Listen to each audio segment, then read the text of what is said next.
They say there's a magic to mornings in Manali, a feeling that fills the air when the first light touches the mountains. It's the kind of moment that, if you're lucky enough to witness, stays with you forever. There's a story about an old traveler who came here looking for peace. He'd heard that if you watched the sunrise from these mountains, you'd understand something the world rarely reveals. So he climbed to the highest ridge, just as the light began to spill over the peaks. They say he felt a kind of calm he'd never known before, watching his reflection in the mist above the river.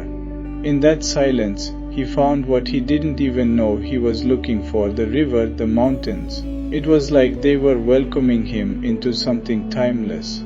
And for a brief moment, it was as if the trees, the wind, the birds, they all knew he was there. They knew why he'd come, and for those few quiet minutes, he belonged. Some say he never left, that a part of him is still here, watching every sunrise. Maybe that's the pull of Manali, a place where you don't just see the world, you feel like you're part of it. For those who seek, Manali always has a place.